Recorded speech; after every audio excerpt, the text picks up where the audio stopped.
दोस्तों, स्वागत है आपका पढ़ी सुनी कहानियों की दुनिया में। आज हम जानेंगे आखिर भगवान विष्णु ने क्यों लिया था वराह अवतार। इस संसार में एक ऐसा विषम आया जिसके बारे में कल्पना कर आपकी रूह कांप उठेगी। जी हाँ, यह वह क्षण था जब गायों के थन से दूध नहीं खून निकलने लगा। समुद्र में भयंकर लहरों की आवाजें गूंजने लगी। तीनों लोकों में अनेक प्रकार के भयंकर उत्पात होने लगा। स्वर्ग, पृथ्वी, आकाश सभी कांपने लगे। आकाश में नक्षत्र इत्यादि बदलने लगे। भयंकर आंधियां, तूफान चलने लगे। सूर्य और चंद्र पर राहु और केतु बार बार बैठने लगे।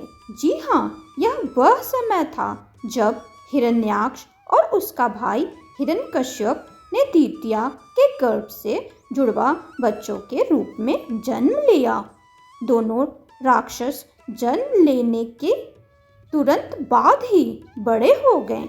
इनका शरीर वज्र के समान कठोर और पहाड़ की तरह विशाल हो गया। क्या आप जानना चाहेंगे कि कौन थे यह दोनों राक्षस जिनके जन्म लेने पर पृथ्वी पर महाप्रलय आ गया? तो आइए जानते हैं इनके बारे में। भगवत पुराण के अनुसार भगवान विष्णु के निवास वैकुंठ के दो द्वारपाल थे जिनका नाम था जय और विजय। वो भगवान विष्णु के बहुत बड़े भक्त थे और उन्हीं की सेवा में लगे रहते थे। फिर एक दिन जब भगवान विष्णु अंदर विश्राम के लिए गए तो उनसे मिलने ब्रह्मा जी की सोच से जन्मे उनके चार पुत्र, जिन्हें चार कुमार भी कहा जाता है, शनक, सनंदन, सनातन और सनत कुमार आए थे।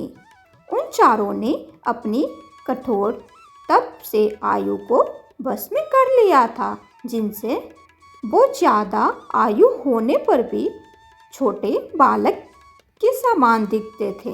एक दिन जब वह चारों कुमार भगवान विष्णु के दर्शन के लिए आए तो जय और विजय ने उन्हें बालक समझकर अंदर आने से मना कर दिया। यह देखकर चारों कुमार को बहुत गुस्सा आया और उन्होंने जय और विजय को श्राप दिया कि उन चारों को अपना देवत्व त्याग कर मृत्युलोक अर्थात धरती पर वास करना होगा। ये सुनते ही जय और विजय दुख से रोने लगे और भगवान विष्णु को पुकारने लगे। उन्होंने भगवान विष्णु से चारों कुमार द्वारा दिए गए श्राप को लौटाने को कहा, जिस पर भगवान विष्णु बोले, मैं चार कुमारों का श्राप तो नहीं लौटा सकता, लेकिन तुम्हें दो विकल्प जरूर दे सकता हूँ। या तो तुम धरती पर 7 जन्मों तक मेरे भक्त बनकर रहो, या तो 3 जन्म मेरे दुश्मन बनकर।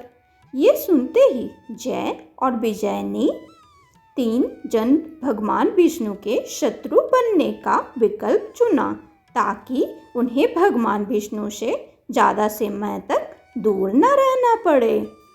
विष्णु भगवान ने उनकी भक्ति देखकर उनका संहार करने का वचन दिया, जिसके पश्चात जय और विजय धरती पर हिरण्याक्ष और हिरण्यकश्यप के रूप में जन्मे। वो दोनों संसार में अजर अमर होना चाहते। हिरण्याक्ष ने भगवान ब्रह्मा से यह वरदान मांगा कि उसे कोई भी देवता, मनुष्य या पशु नहीं मार सकेगा। इस वरदान के कारण हिरण्याक्ष अत्यंत शक्तिशाली और घमंडी हो गया। अपनी शक्ति के बल पर उसने पृथ्वी को अपने नियंत्रण में कर लिया और फिर पृथ्वी को ले जाकर समुद्र में छिपा दिया।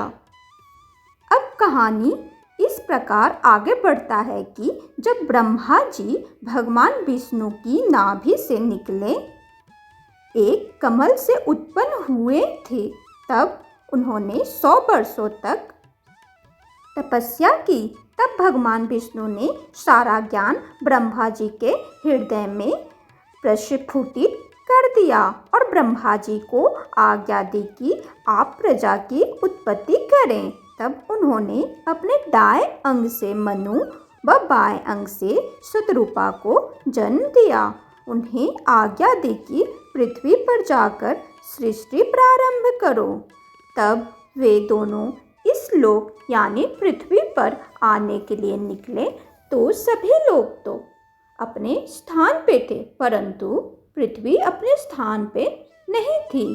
तब वे वापस जाकर ब्रह्मा जी से स्थिति कहते हैं और ब्रह्मा जी फिर चिंता करने लगते हैं। ब्रह्मा जी भगवान विष्णु का चिंतन करते हैं और उन्हें पुकारते हैं। तो उसी समय ब्रह्मा जी को एक छींक आई। ब्रह्मा जी के नासिका से एक छिद्र प्रकट हुआ जो अंगूठे के आकार का एक बारह था, जिसका आकार देखते ही देखते हाथी जैसा हो गया, फिर धीरे धीरे पर्वत के समान, और देखते देखते वह शुक्र व बड़ा आकाश को छूने लगा।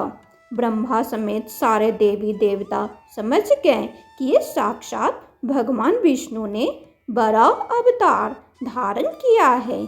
समस्त देवी देवता स्तुति करने लगे, अनेक श्लोकों से भगवान का वर्णन करने लगे। भगवान बड़ा समुद्र में गए और सर्वप्रथम अपनी पत्नी वसुंधरा यानी पृथ्वी को अपने दांतों के ऊपर रखकर रसातल से बाहर निकाला। तब उसके पश्चात भगवान व हिरण्याक्ष दोनों हाथों में गदा लेकर एक दूसरे पे टूट पड़े। तब भगवान ने अपने दिव्य हाथ उठाया और हिरण्याक्ष के ऊपर ऐसा प्रहार किया कि उससे खून की धारा निकलने लगा और वह वही अपना प्राण त्याग दिया। आकाश में देवता प्रकट होकर भगवान की जय जयकार करने लगे। तो इस प्रकार भगवान विष्णु ने अपने 12 अवतार से प्राणियों का कल्याण किया।